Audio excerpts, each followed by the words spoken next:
우리는 영적 경험을 하는 인간이 아니라 인간적인 경험을 주어진 시간 동안만 하면서 살아가는 영적인 존재들입니다.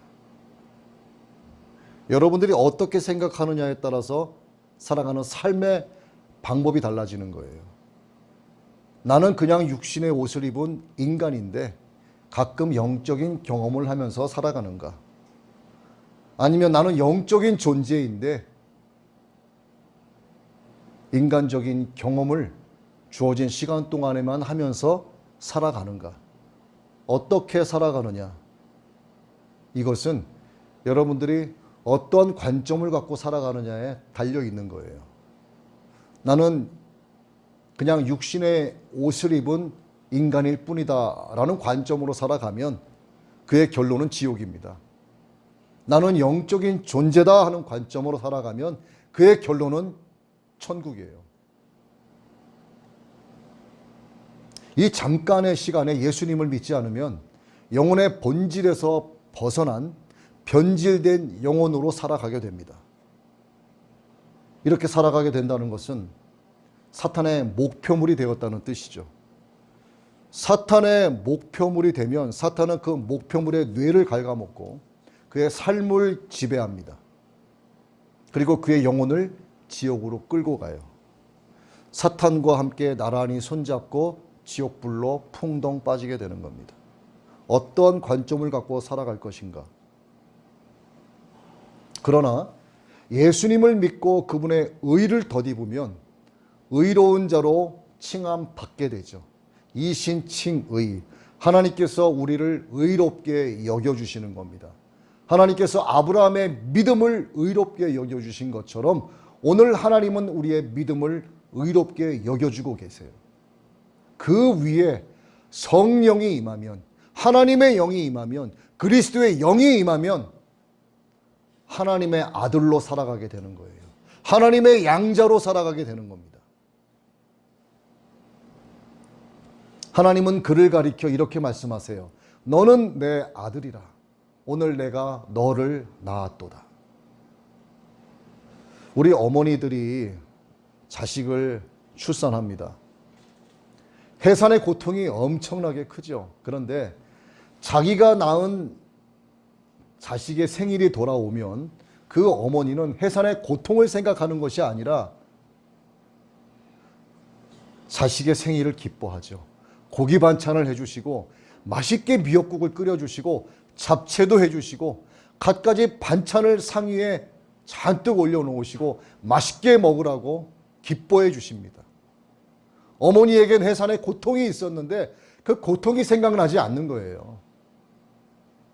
그래서 둘째도 낳고 셋째도 낳고 6명도 낳고 쌍둥이도 낳고 막 낳는 거예요. 해산의 고통은 고통이 아니라 고통 뒤에 나온 그 자식이라고 하는 열매가 너무나 기쁘기 때문에 어머니는 자식의 생일을 챙겨주느라고 정신이 없어요. 너무 기뻐서.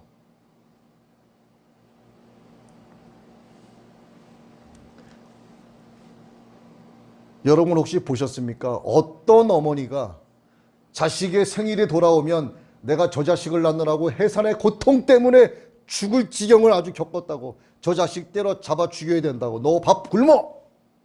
너 때문에 내가 얼마나 해산의 고통을 겪었는지 알아? 이런 어머니가 전 세계에 없습니다. 그렇다면 예수님의 고난을 기념해야 될까요? 예수님의 승리를 기념해야 될까요? 조금 전에 말씀을 드렸죠. 너는 내 아들이라. 오늘 내가 너를 낳았도다. 예수님께서 십자가에 못 박혀 죽으심으로 인하여 우리의 죄를 대속하시고 음부의 사망권세를 짓밟고 일어나서 승리하셨어요. 그러면 우리는 고난당하신 예수님을 생각하면서 찔찔 짜고 억지로 금식해야 될까요? 우리를 구원하시기 위해서 승리하신 예수님을 찬양하며 감사하며 기뻐해야 될까요?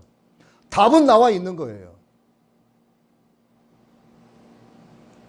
다시 말씀드립니다. 시편 2장 7절 여호와께서 내게 이르시되 너는 내 아들이라. 오늘 내가 너를 낳았도다. 그래서 우리는 고난 주간이 아니라 승리 주간으로 사는 게 맞습니다. 하나님의 아들이 된 것은 고난의 결과가 아니라 승리의 결과예요. 예수님께서 고난으로 멈추었으면 우리는 존재하지 않습니다. 이 땅에 예배당도 없고 성도들도 없어요. 찬양과 경배도 없습니다. 하나님의 말씀도 존재하지가 않아요. 승리하셨기 때문에 이러한 선한 열매들이 생겨난 거예요.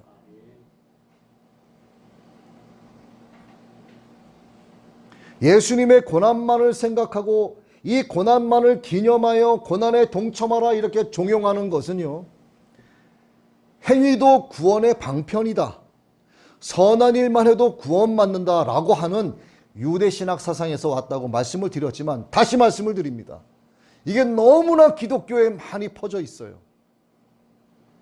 이 유대신학 사상이 쭉 타고 흘러내려오면서 율법적인 윤리와 도덕을 강조하는 천주교 신학으로 내려오게 된 겁니다. 이 천주교 신학으로 이어진 이것이 결국 종교적 관행이 돼서 이 못돼 먹은 관습이 기독교로 흘러들어오게 된 거예요. 그래서 고난주간이니 금식해라, 고난주간이니 마음을 정돈하고 절제하면서 살아라, 이따위 얘기하는 겁니다. 이제라도 우리가 바르게 알 필요가 있는 거죠.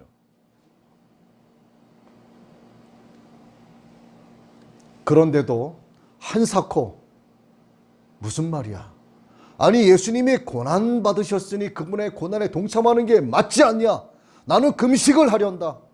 수도원의 수도사들처럼 나는 고행을 하련다.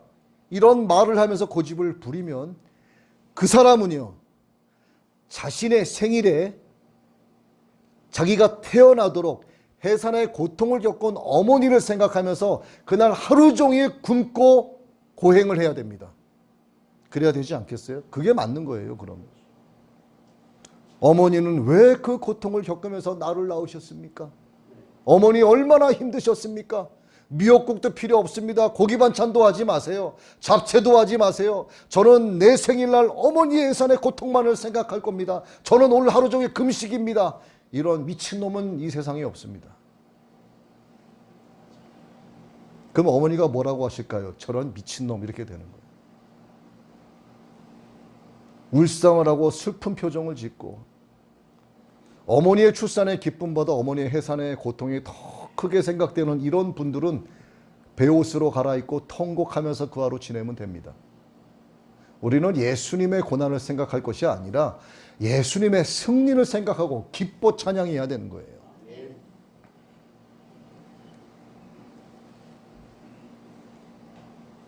그런데 자신의 생일을 기뻐하고 친구들을 모아서 식사 대접을 하고 집에 초대해서 케이크를 자르고 초를 불고 부모님께 전화드려서 저를 낳아주셔서 감사합니다 인사드리는 이런 사람들이 세상 온 지면에 다 있습니다.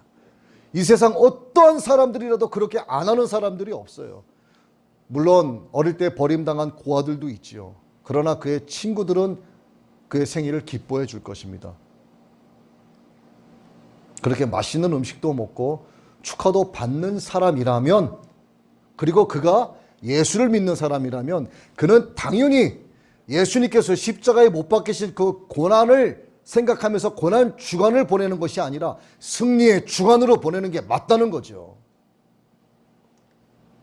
못 박히신 고난의 금요일이 아니라 승리의 금요일로 지켜야 되는 겁니다. 뭐 13일의 금요일은 저주의 금요일, 이딴 소리가 쭉 흘러내려왔는데 이건 잘못된 거예요.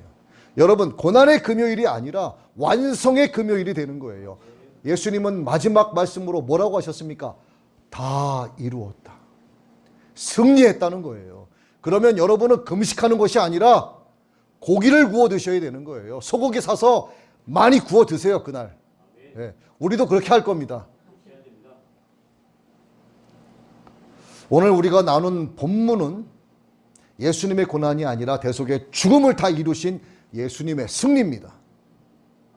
그렇다고 해서 예수님은 신성을 갖고 계신 분이시기 때문에 십자가에 못 박혔을 때도, 눈을 가리고 주먹으로 맞았을 때도, 침뱉음 당했을 때도, 따귀를 맞았을 때도, 발로 채일 때도, 몽둥이로 맞을 때도, 채찍을 맞을 때도 고통이 없으셨을 거야 라고 생각한다면 그것은 대단한 착각이에요. 예수님은 충분히 신성을 갖고 계신 하나님이시지만 예수님은 그 신성을 마치 마취제처럼 사용해서 십자가에 못 박혔을 때의 아픔과 고통을 느끼지 못하게 하지 않으셨어요. 고스란히 인간의 아픔을 그대로 다 느끼셨습니다. 예수님을 모욕하는 것과 같은 거예요. 예수님이 신성을 이용해서 고통을 없앴을 거야, 그것을 마취제처럼 사용하셨을 거야 라고 생각한다면 그건 예수님을 모욕하는 거예요. 그리고 이것은 개혁주의적 성경관이 아닙니다. 오늘 본문에 예수님의 신성과 인성을 나타내는 핵심적인 말씀이 나와요. 내가 그로다. 개역개정에선 내가 그니라. 예수님의 내가 그니라 하신 첫 번째 말씀은, 첫 번째 내가 그니라 이렇게 말씀하신 것은 신으로서, 하나님으로서, 메시아로서의 권위와 능력이 나타나 있는 말씀이에요. 이 말씀을 들은 자들 모두가 흠칫 놀라서 뒤로 물러가게 됩니다. 그리고 땅바닥에 이마를 대고 엎드려져서 말씀하신 예수님께 엎드려 경배를 하게 돼요. 예수님을 잡으러 왔는데 내가 그니라 이렇게 말씀하셨는데 왜 그들이 잡지 않고 뒤로 물러가 두려워 떨며 이마를 땅바닥에 대고 예수님을 경배할까요? 왜 두려워 떨까요? 첫 번째 신적인 권위의 말씀, 예수님의 신성을 드러내는 거예요. 즉 예수님은 갖고 계신 신성으로 자기를 잡으러 온 자들을 다 물리쳐 버릴 수 있으셨습니다. 12령이나 더 되는 하늘의 천사 군대를 불러 모아서 그곳에 있는 모든 자들을 다 쓸어버릴 수 있는 능력의 하나님이셨죠. 그런데 두 번째 음성을 내십니다. 내가 그니라. 이 말씀을 하실 때는 사람들이 예수님을 붙잡아 결박을 하게 돼요. 첫 번째 때는 두려워 떨며 경배했는데 똑같이 두 번째 내가 그니라 말씀하실 때는 벌떡 일어나서 예수님을 붙잡고 결박을 하고 잡아 끌고 가게 됩니다. 나약하고 평범한 인간의 말이었고 죄인으로 취급당해서 잡힐 수 있는 초라한 말이었기 때문이죠. 그래서 예수님은 이 두 번째 말씀 때문에 결박되어서 결국 십자가에서 죽임을 당하게 되십니다. 여기서 만약 예수님이 두 번째 말씀 내가 그니라 이 말씀을 안 하시고 내가 그니라 이 말씀만 만약에 하셨다면 어떻게 되었을까? 세상 온 지면 위에는요 죄인들로 차고 넘칩니다. 의롭게 여겨주시는, 하나님께서 의롭게 여겨주시는 이신칭의를 받은 자들이 한 사람도 존재하지 않게 돼요. 죄인으로 살던 모든 인류는 하나님의 심판을 받기 위하여 하나님으로부터 소환받아서 하나님 앞에 용서받지 못한 죄인의 신분으로 서게 됩니다. 구원의 은혜와 영생의 소망이 이 땅에서 사라지기 때문이죠. 예수님이 잡혀가는 장면도 성경에 기록되지 않죠. 예수님은 결박됐다, 못 박혔다, 십자가에서 죽었다, 음부의 사망 권세를 짓밟고 일어나셨다, 부활하셨다, 이런 기록도 아예 없게 되는 거예요. 메시아의 이야기는 사람이 만들어낸 해프닝에 불과한 겁니다. 사람의 죽음도 하나님의 심판도 천국도 지옥도 믿을 수 없는 픽션 소설로 취급당하게 되는 거예요. 그렇다면 인류 역사 속에는 여전히 흐르고 있는 죄성과 죄가와 죄가 있는데 과연 이 죄를 누가 대속하느냐는 문제가 인간의 철학으로 나오게 되는 거예요. 철학은 뭡니까? 답이 없어요. 질문만 있습니다. 누가 우리의 죄를 대신할꼬? 우리의 사후세계는 어떻게 될꼬? 철학에도 답이 없도다. 이런 짓거리 하면서 살아가게 되는 거죠. 멸망하는 짐승과 같은 삶을 살아가는 사람들이 세상 온 지면 구석구석에 가득할 뿐입니다. 의인은 찾아볼 수가 없어요. 그러나 결국 우리를 구원하시기 위해서 이 땅에 오신 예수님이 낮고 천한 모습으로 우리의 죄를 대속하지 않으면 우리 모든 인류는 결국 사탄 손잡고 나란히 지옥불로 뛰어드는 결과를 맞이하게 된다 하는 거죠. 그래서 예수님께서 다행히도 내가 그니라 하는 두 번째 음성으로 말씀을 하시게 된 겁니다. 그래서 승리하게 된 거예요. 우리는 예수님의 승리의 열매들이에요. 비록 힘없고 나약하여 잡힐 수밖에 없는 인간의 음성을 예수님이 내셨지만 그 음성 때문에 예수님이 죽고 우리가 살게 된 겁니다. 예수님이 부활하셨고 우리가 부활의 소망을 갖게 된 거예요. 내가 그니라 하신 이 두 번째 말씀은 우리에게 구원의 은혜가 된 것입니다. 이게 하나님의 사랑의 확증이 예수님의 내가 그니라 하신 그 음성 때문에 우리에게 임하게 된 거예요. 그런데도 고난 금식해라, 슬퍼하며 질질 짜라, 어둠의 자식들처럼 일주일을 지내야 한다. 그렇게 해서는 안 되는 거죠. 예수님은 이 두 번째 음성을 내지 않으실 수도 있지만 두 번째 음성 내가 그로다, 내가 그니라 이 음성 때문에 온갖 고초를 겪으셨어요. 그리고 죽으셨습니다. 이 두 번째 음성이 자신을 고통스러운 죽음으로 내몰게 될 거라는 것도 알고 계셨어요. 그러나 더 큰 게 있었죠. 예수님의 기쁨과 즐거움이 있었습니다. 인류를 승리의 자리로 인도하게 될 거라는 것도 알고 계셨어요. 그래서 예수님은 고난보다 이 더 큰 승리를 위해서 기꺼이 두 번째 음성을 내신 겁니다. 예수님의 이 두 번째 음성은 나약하고 힘이 없어요. 첫 번째 내가 그니라 이 음성과 다른 겁니다. 죄인으로 취급당할 수 있는 음성. 그러나 이 음성은 우리의 모든 죄를 안고 죽은 생명의 음성이 된 것이죠. 예수님의 두 번째 음성 때문에 오늘 우리가 천국의 길을 향하여 가고 있게 된 겁니다. 이 모든 일을 행하신 예수님이 나의 메시아, 나의 구세주로 고백이 되면 그는 예수님의 보혈로 자신의 죄를 씻기 위한 회개를 하게 돼요. 그리고 부활의 첫 열매가 되신 예수님처럼 부활신앙으로 영생의 구원을 소망하게 됩니다. 이것이 바로 승리의 복음이에요. 이 복음은 십자가 승리를 이루신 예수님으로 인하여 맺혀진 하나님의 아들을 통해 믿음의 역사로 이어져 왔고 지금도 이어져 가고 있는 거죠. 그래서 우리의 후대들도 믿음의 열매로 성장이 되어야 합니다. 예수님의 첫 번째 음성과 두 번째 음성은 우리에게 그대로 수평 이동이 돼요. 대부분의 사람들은 첫 번째 음성으로 인생을 살아갑니다. 자신을 나타내기 위해서 용을 쓰고 기를 쓰면서 살아가게 돼요. 내 이놈! 이리 오너라! 뭐 이런 얘기 많이 했잖아요.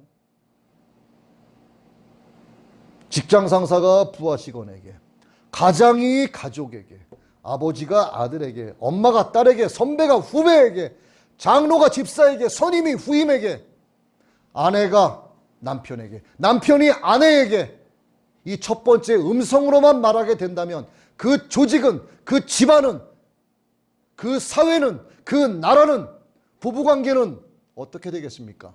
끝장나는 거예요. 예수님의 첫 번째 내가 그니라 하신 권위의 음성으로 북권만을 내세우는 아버지, 이 아버지가 다 큰 성장한 아들과 대화를 시도하고자 합니다. 늘 첫 번째 음성으로만 말하는 아버지가 그 아들이 어떻게 될까요? 마음을 열고 대화에 임할까요? 아니요. 그 대화를 안 하려고 합니다. 남편과 아내가 대화를 나누는데 남편이 건의와 위협만을 내세운 첫 번째 음성만으로 말해요. 그렇다면 그 부부 관계가 온전하겠습니까? 반대로 아내가 남편한테 쥐잡듯이 잡으면서 남편만 보면은 막 뜯어먹어요. 그 관계가 온전하겠습니까? 가정은 유지되지 않습니다. 속 깊은 많은 대화를 이어나가기 위해서는 친구처럼 친근하고 자상하고 이해하고자 하는 음성으로 말을 주고받아야 돼요. 친구들 사이에서 주로 권위 있는 음성으로 말하는 친구가 있다면 그 친구는 머지않아 스스로 그 친구들 사이에서 떨어져 나가게 됩니다. 어떤 조직에서도, 어떤 관계에서도, 어떤 모임에서도, 어떤 공동체에서도, 하물며 그것이 예배 공동체라고 해도 그는 결코 그것에서 오래 머물지 못하고 떠나가게 되어 있습니다. 혈연관계인 가족관계에서도 마찬가지예요. 가족 중 누군가가 늘 권위 있는 첫 번째 음성으로만 말을 하면 아무리 가족이라고 해도, 피를 나눈 식구라고 해도 그와 마음을 열고 대화하려 들지 않습니다. 일반적으로 우리는 그렇게 생각을 하죠. 보통 어머니의 음성은 사랑이 가득한 두 번째 음성이다. 자신의 자식을 안아주는 친밀한 음성이다. 못난 자식을 이해하는 따뜻한 음성이다. 우리는 이 두 번째 음성이 은혜로운 음성인 것을 잘 알고 행해야 돼요.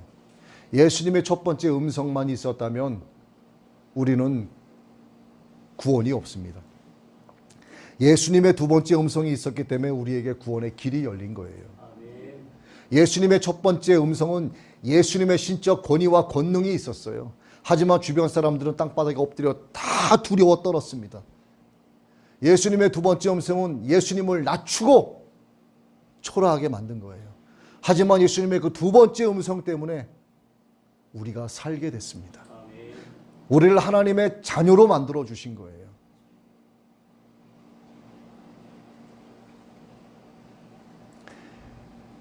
(6절에) 기록된 예수님의 첫 번째 이 음성, 예수님을 잡으러 간 자들이 물러가서 땅에 엎드려질 정도로 엄청난 권위가 있었습니다.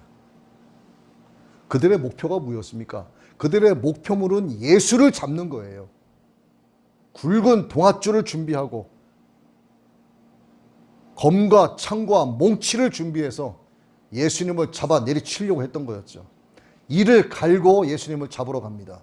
누가 안내해서? 가룟 유다가 안내해서 그곳으로 가는 거죠. 그런데 예수님의 그 첫 번째 음성 때문에 그들이 뒤로 낮아빠지는 거예요. 예수님께서 무슨 장풍을 쓰셨습니까? 아니지 않습니까? 신적인 음성, 내가 그니라. 그 음성 때문에 그들이 뒤로 나가게 된 거죠. 바로 예수님에게는 전능자의 음성이 있었던 거예요. 잡으러 온 모든 자들 중에는 누가 있었는가? 대제사장들이 있었습니다. 그냥 제사장이 아니라 대제사장들. 왜 대제사장들이 그 밤에 자기들이 친히 자칭 거룩하다고 하는 그들이 왜 왔을까? 거기까지. 자기의 부하들이 얼마나 많은데. 이 대제사장들은요, 예수님이 성전에서 생명의 복음을 가르칠 때에도 자기 밑에 사람들을 많이 보냈었어요. 저놈이 무슨 이야기를 하나 잘 들어봐라. 꼬투리를 잡기 위해서. 근데 보냈던 자들이 돌아와서 뭐라고 이야기하는가? 예수님의 흠을 잡기는커녕 예수님의 말씀에 잔뜩 은혜를 받아서 돌아오는 거예요. 그리고 이렇게 보고합니다. 그 사람이 말하는 것처럼 말한 사람은 지금까지 없었습니다. 그의 말은 정말 놀라웠습니다. 이거를 보고한 내용에서 알 수 있는 거예요. 그러자 바리새인들 대제사장들이 이렇게 물어봐요. 야 이놈들아, 너희도 미혹되었느냐? 당국자들이나 바리새인 중에 그를 믿는 자가 있느냐? 이렇게 다그치게 되는 거죠. 에이, 다음에 갈 땐 내가 직접 가리라. 그래서 대제사장들이 직접 검과 창과 몽치를 든 군병들을 데리고 예수님을 잡으러 오게 된 거예요. 밑에 놈들 보내봐야 보낸 족족 은혜 받고 돌아오니까 자기들이 가겠다 이거죠. 근데 그런 놈들이 와가지고 예수님의 첫 번째 음성 내가 그니라 이 말씀을 들으니까 뒤로 낮아빠져서 신적 권위의 땅바닥에 이마를 대게 된 겁니다. 근데 예수님의 이 땅에 오신 목적이 뭐예요? 그놈들을 땅바닥에 엎드리게 하는 것이 목적이 아니라 자기 자신을 낮추고 죽이시면서 우리를 살리시기 위한 목적으로 오셨단 말이죠. 그래서 똑같은 음성으로 똑같은 내용으로 다시 말씀하시는 거예요. 내가 그니라. 그러자 그놈들이 벌떡 일어나서 예수님을 강하게 결박을 하게 되는 겁니다.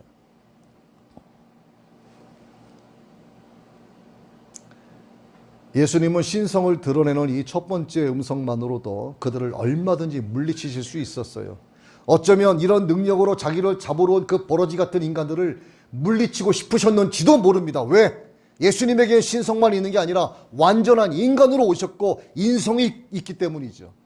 인간의 고통을 완전하게 느끼는 사람으로 오셨기 때문에 그들을 확 다 잡아서 없애버리고 싶은 마음이 예수님께 있으셨는지도 몰라요. 이 세상 사람 누구라도 자기가 고문당하고 죽는 것을 좋아하는 사람 없습니다. 만약 있다면 그것은 픽션 소설에서나 찾아볼 수 있는 이야기죠. 예수님은 또 자신을 잡으러 온 이 배신한 제자 가룟 유다를 보고 계시는데 이놈을 혼쭐 내고 싶은 유혹이 어쩌면 들었을 수도 있어요. 예수님은 생각도 없고 예수님은 느낌도 없는 그런 바보가 아닙니다. 그분은 막강한 신적인 능력을 갖고 계신 하나님의 제2위격이 되신 분이시죠. 그럼에도 불구하고 신적 권능이 나타난 첫 번째 음성을 포기하신 겁니다. 첫 번째 음성을 포기하신 예수님은 땅바닥에 엎드려 두려워 떨고 있는 자들에게 두 번째 목소리로 그래서 다시 말씀하신 거예요. 누구를 찾느냐? 첫 번째 그 앞에서도 누구를 찾느냐? 그들이 나사렛 예수입니다 라고 해서 내가 그다라고 얘기했는데 엎드려졌어요. 그들이 엎드려지자 똑같이 질문하세요. 너희가 찾는 자가 누구냐? 나사렛 예수를 찾습니다. 내가 그로다. 똑같이 대답을 하시는데 이제는 인간적인 나약한 음성으로 말씀을 하시는 거죠. 그리고 나서 한 말씀을 더 하십니다. 자신의 제자들은 용납하고 그냥 보내줘라. 이렇게 말씀을 하시는 거예요. 자, 여기에도 굉장한 의미가 있습니다. 예수님의 고난에 동참하는 것이 맞다면 예수님은 제자를 용서하고 그냥 돌려보내라고 말씀하지 않으셨을 거예요. 저놈들도 내 제자들이니 나의 고난에 동참하게 저놈들도 붙잡아라. 이렇게 말씀하셨겠죠. 근데 예수님은 나만 잡으면 된다 말씀하신 거예요. 예수님이 첫 번째 음성만 내신 상태에서 잡히지도 않으시고 고난도 당하지 않으시고 죽지도 않으셨으면 우리는 그냥 죄악 가운데 살다가 지옥으로 떨어지는 겁니다. 하나님의 진노 가운데서 영원히 고통을 받아야 되는 거예요. 그래서 예수님의 나약하고 인간적인 잡힐 수 있는 이 두 번째 음성은 우리에게 하나님의 사랑을 확증받게 하신 은혜의 음성이 됐던 거죠. 예수님이 잡히셨기 때문에 죄인인 우리들이 살게 된 겁니다. 여러분이 살게 되신 거예요. 예수님의 두 번째 음성 때문에 하나님의 진노가 아니라 하나님의 은혜 가운데 살게 된 겁니다. 예수님은 자신 때문에 두 번째 음성을 내신 것이 아니라 자기 목숨을 많은 사람들의 대속물로 주시기 위해서 음성을 내신 거죠. 그래서 우리의 모든 죄가 예수님께로 전가되었고 십자가에서 죽으신 뒤 사흘 만에 부활하셔서 모든 인류의 구원자가 되신 거예요. 예수님의 두 번째 음성이 없으면 우리는 결코 천국에 갈 수가 없습니다. 예수님의 두 번째 음성이 없으면 우리는 우리의 죄악을 결코 없앨 수가 없어요. 예수님의 두 번째 음성은 창조 이래 가장 부드러운 음성이 되었습니다. 내가 그니라 하신 이 두 번째 음성은 죄인을 살리는 가장 은혜로운 음성이 된 거죠. 이렇게 예수님은 스스로 연약한 자가 되셨어요. 누가 시켜서 한 게 아닙니다. 예수님의 자신의 음성을 연약하게 만드신 것이 우리에게 은혜가 되었다 하는 것. 그 은혜는 인간들을 살리기 위해 신의 생명을 버리신 하나님의 사랑이라는 거죠. 예수님의 첫 번째 신적 음성으로 사역을 감당하신 것이 아니라 이렇게 두 번째 나약한 음성으로 모든 사역을 이루시고 율법을 완전하게 하신 겁니다. 예수님은 자기를 죽이는 이 두 번째 나약한 음성을 내심으로 인하여 모든 만민 위에 뛰어난 자가 됐고 만왕의 왕이 되셨고 만유의 주자가 되셨고 세상의 심판주가 되셨어요. 또한 이로써 율법을 완성하게 되셨고 결론적으로 구원의 길을 열어주셨습니다. 이것이 하나님의 기쁨이요 제2위격으로 오신 예수님의 승리인 것이죠. 그래서 우리는 고난 주간이 아니라 승리의 주간으로 보내는 것이 성경적이라는 겁니다. 인간은 누구나 본능으로 권위와 능력의 음성을 내면서 인생을 살아가요. 이것을 자기의 자존감으로 여기고 자신을 방어하는 수단으로 삼기도 합니다. 그래서 안간힘을 쓰면서 주변에 있는 사람들을 매우 불편하게 만드는 음성으로 자신이 칼자루를 쥐고 있다는 것을 막 나타내고 있어요. 자신보다 강한 자 앞에서는 약해지고 자신이 만만하게 보는 자 앞에서는 빈번하게 소리를 냅다 지르는 그 분노를 표출합니다. 그게 그의 존재감이고 그게 그것밖에 내세울 게 없기 때문이에요. 이건 전혀 은혜롭지 못해요. 전혀 예수 믿는 사람답지 못합니다. 전혀 덕스럽지 못해요.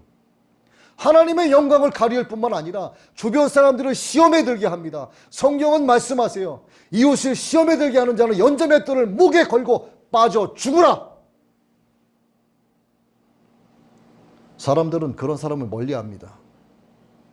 알던 자들도 그의 실체를 알게 되면 점차 그를 멀리하게 돼요. 그런 사람에게는 중마고우 같은 친구가 없습니다. 공통적이에요. 더 큰 문제는 이런 사람들은 대부분 자신의 그런 행동을 정당화한다는 사실이죠. 그가 절실하게 깨닫기 전에는 답이 없습니다. 글쎄요, 자연인이 돼서 혼자 산속에 처박혀 살든가, 그렇지 않으면 죽어야 끝나는 거예요. 예배당에 발을 들여놓는 교인들 가운데도 마음은 원이로되 육신이 약하여 이렇게 할 수밖에 없다라고 말하는 사람들이 많습니다. 이것을 악용하는 사람들이 많아요. 잦은 분노를 표출하고 주변인을 매우 불편하게 하는 사람들이 적지 않습니다. 정도가 지나치다 싶은 사람들이 많죠.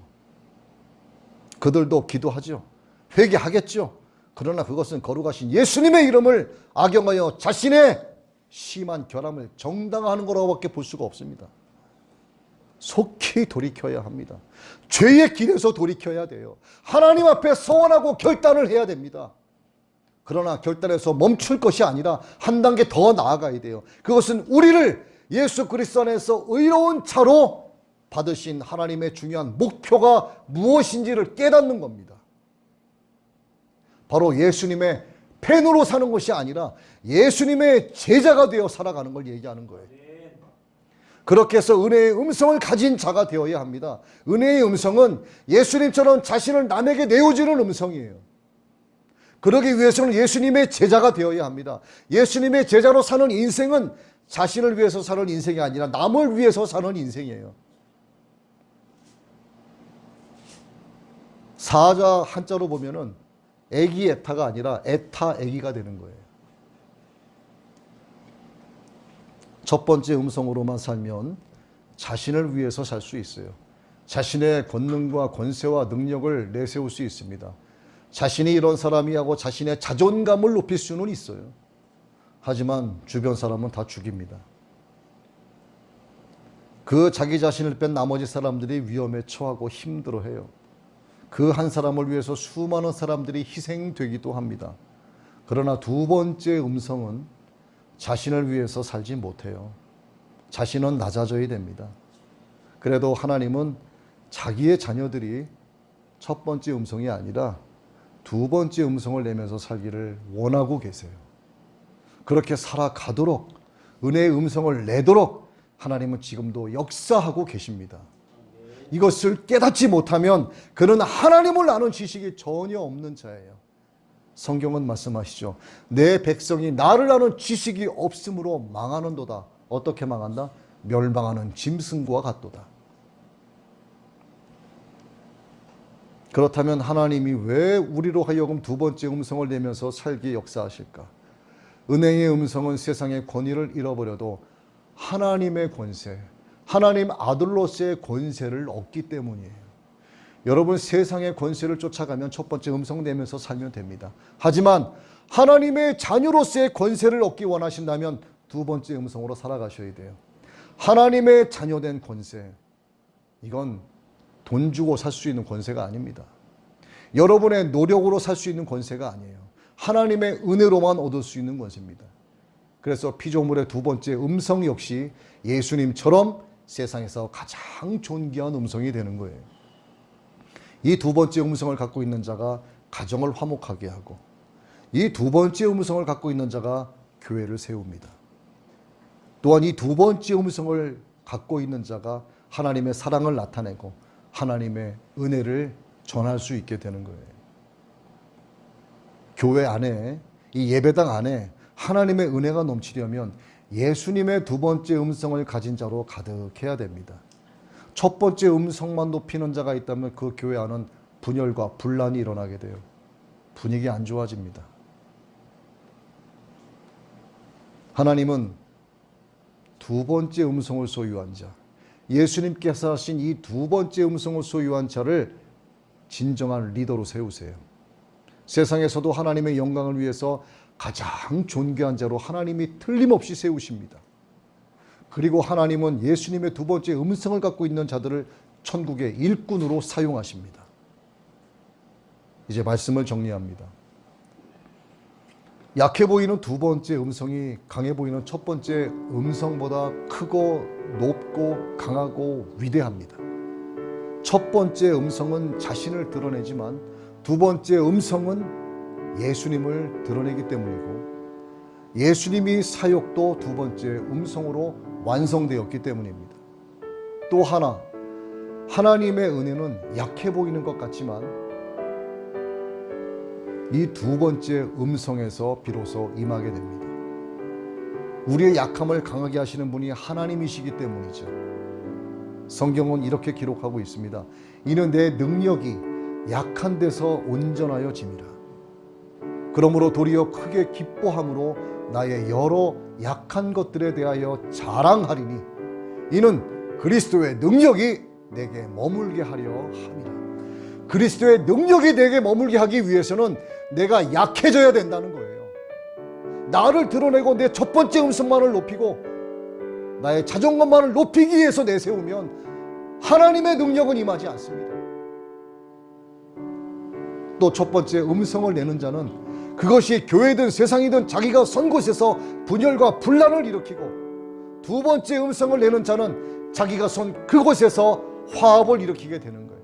하나님과 화목한 자가 되기 때문에 그곳에서 하나님과의 화목을 전하는 자가 되는 거예요.